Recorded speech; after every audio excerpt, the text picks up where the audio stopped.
Hey guys, good morning. We're starting off a new week here, finishing up the Cold War. We got about 4 weeks left of school, so we're gonna bear down here, and by the end of the week, hopefully, we'll be starting the projects we've been talking about. So let's try to get through as much as we can here and see where we get to.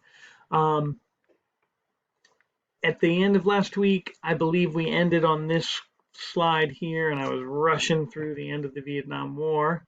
And you may notice our this day in history relates to the event. So back in 1970, there were a lot of protests about the Vietnam War in the United States, especially on college campuses. And one of the protests was at the Kent State University here in Ohio. Uh, the National Guard ended up being called out and shot into the crowd and actually killed four students. Um, and there was a sort of a famous song was written called "Four Dead in Ohio." Um, anyway, so that happened, and as we sort of talk about the end of the Vietnam War, then we have that event happened this date in history, May 4th, 1970. All right. Anyway, so let's see. Let's get my little lightning bolt pointer. There we go. Um, we had. I think I just ran through these and hoped that you guys put them on your notes. If you didn't include them in your notes last time, make sure you do. Um, Basically, the end of the war came with the election of Nixon in 1968, but it took a long time. He didn't just end the war and say, "Oh, this is a terrible war." He wanted to win the war just as badly as Johnson and Kennedy had, um, but partly because of the protests and the lack of support, he reduced the amount of troops right away, eventually pulling most of the troops out. But what they did instead is they just sort of indiscriminately bombed the North. And it became a huge campaign of bombing. And, it was brutal. It was a lot of villages, it was a lot of non military sites. Um, and so you just had this sort of long running battle, but without the troops, without the know how, without the support, eventually even the bombings were not successful. And by 1973, um, Nixon pulled the United States out of the war. 2 years later, in 1975, North Vietnam successfully conquered South Vietnam, making it just Vietnam, which it is today. Saigon, the main city in the south, was renamed Ho Chi Minh City. So you may have put a lot of that in, but all right. Um, this is not specific. This is the next two slides are a little bit more about how did the war get fought? Like what were the different techniques of fighting that Cold War from 1947 to 1991? Again, those dates are sort of not exact, but so the first thing that both the United States and Soviet Union did was they would give foreign aid. They constantly giving money to one side or the other. Soviet Union giving side to the communist rebels or the communist revolutions around the world, and the United States giving money to the sides in power. Many times, and you're going to see this in our notes, many times the people that the United States supported were not democratic. They were ruthless dictators, Vietnam, Korea, Nicaragua. They were terrible leaders, but they were against the communists, and that was enough for the United States to try to support them. Um, anyway, so there's that. There was espionage, constant spying on both sides. If when we get into U.S. history next year, uh, we'll talk about the Rosenbergs and the Sacco and Vanzetti trials, the famous trials of people that happened in the United States that were accused of giving secrets to the Soviets. Um, you'll find U-2 spy planes going back and forth constantly from the United States spying on the Soviet Union and their different places of power the Soviet Union themselves. There was an incident where a spy plane was shot down uh, in Soviet Union in 1960. That was one of them. They made alliances.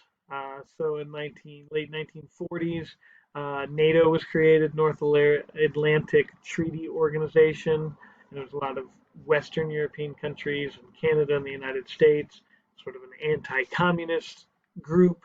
And then the Warsaw Pact, Warsaw Poland, so that Eastern Bloc countries of Poland and Czechoslovakia and Hungary and Bulgaria and Romania, communist-led countries formed Warsaw Pact to fight back against NATO. So that was one of the policies. You also had propaganda, huge use of propaganda on both sides. We've seen this before. We saw it during the fascist leaders. We saw it. Heck, propaganda is nothing new. It goes way back to the French Revolution, and earlier. It's just constantly been used, and both sides used it. Radio Free Europe was a radio system in Europe that was meant to try to lure Eastern Bloc people away from communism, that kind of thing. Brinkmanship, the brink of something is the edge, like to lead one to the brink of war means you're on the edge of war. So this was like driving each other to that point where there's no return, and then hopefully not going over, but causing the other side. It's sort of like a game of chicken. Who's going to give in first? So when we had the tanks in Berlin at the border between East and West Berlin, where they came for 16 hours and were on the edge of something worse, the Cuban Missile Crisis that we'll talk about a little bit. These are edge of war type things, and then someone gives in and maybe loses power as a result, as the Cuban Missile Crisis is sort of an example of that. And then you had these things like surrogate wars. A surrogate is somebody who stands in for you, a substitute. So you'd have wars, Vietnam, Korea, where you're not really the ones fighting, but you're supporting the ones fighting. Nicaragua, in the Middle East, it happened. Lots of these wars where you're backing one side or the other. Soviet Union is backing one side, U.S. is backing the other, and we're fighting against the Soviet Union, but it's not American troops versus Soviet troops necessarily, but we're trying to beat them at their own game. And I can't quite tell, but I think my screen is telling me that letter C on there, which is on my slide, the Vietnam War as an example of this, isn't actually on your screen, which may be the case, but Vietnam War is an example of a surrogate war. All right, so back to some of the specifics then. We have, the world during the Cold War was divided, us and them, depending on your perspective. If you're Soviet, the us is USSR, and them is the Americans. Capitalist versus communist, but it's like you're sort of almost necessarily tied to one side or another. And again, the screen doesn't seem to be the full screen here, and I didn't realize that. I'm moving it over here, see if that'll help. I didn't know I could do that. That's sort of cool. Anyway, here's a map. These are the NATO countries, so you have the purpley kind of NATO countries of Norway, UK, France, West Germany, Netherlands, Belgium, Italy, over here in Portugal, Greece and Turkey, and then, of course, the United States, way over here in Canada as well. And then these are the Warsaw Pact countries, so the Eastern Bloc, as well as the Soviet Union. And I don't remember if you'll remember, but that Iron Curtain line that Winston Churchill gave actually ran along here. That's what he was talking about, and Yugoslavia was also a communist country, and that's true. But in terms of the Warsaw Pact, they didn't quite join. So this is sort of where that Iron Curtain line was, even though Albania's part of it. Um, by the way, you just did the geography section for this area, and you can see that it's a lot different now than it was at the time after World War II and during this Cold War period. Yugoslavia was a huge nation, which includes current present day Slovenia, Croatia, Bosnia Herzegovina, Serbia, Kosovo, Montenegro, North Macedonia. All of those countries were part of this one country of Yugoslavia. Um, and that was sort of a post-war plan to try to clean up that area, but it didn't work. There were too many different kinds of groups, and then eventually they ended up having a huge war and separating um, into their own countries. Um, and it's not a clean separation. Even today, you have Kosovo and Serbia, having disputed territories there. Um, so it's a difficult situation. Anyway, um, just to give you some connection with the map work that you guys have been doing. Speaking of which, the map work you're doing this week is going to be this area here. The Romanias, the Hungaries, Czechoslovakia, which is no longer there. It's now the Czech Republic here and Slovakia here. Um, and there's a couple other countries now that the Soviet Union has fallen apart. We don't have just the Soviet Union.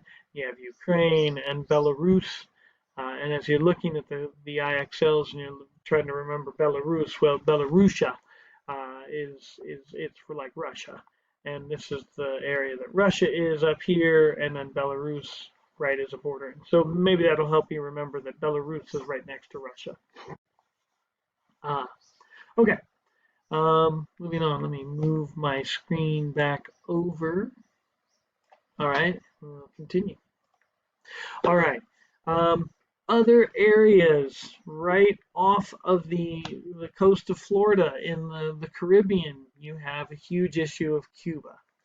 And Cuba was talked about in the video, the oversimplified video that we watched.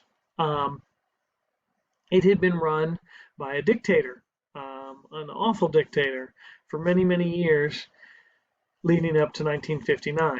And the dictator, Cuba was a nice vacation spot for Americans, and it was a popular place to go. Well, this dictator wasn't great, and a lot of people in Cuba were not big fans, and there was a communist overthrow led by Fidel Castro. And Che Guevara was another name of somebody who met with Castro, you may remember from your notes, answering the questions on the video. Well, this revolution comes along, Fidel Castro comes along leading it, and they're victorious. They overthrow the government, the dictator that's in power, and Cuba becomes communist. Leading to some heavy fears in America. They're right off, it's like 120 miles or something like that off the coast of Florida. It's really close. And now you have this communist United USSR supported communist state so close to America. In turning it communist, well, there were some huge American companies. Well, Castro took the companies over and sort of gave the companies to the country, to the state, state-led businesses and factories. And he sort of took them over, and that really made Americans angry. So that became a problem. And in 1961, JFK started to think about a military response. He had become President Kennedy in 1960, the election, and in early 61, he was now the president. And he started planning this invasion, and the invasion was supposed to take place and lead to sort of a groundswell of public support in Cuba, where a lot of Cuban national people would join the war effort. Well, he got cold feet sort of right before the invasion was supposed to take place, and he wanted to sort of take the American presence off of the war. I'm going to have to stop here. I'm going to start and add a second short video for today.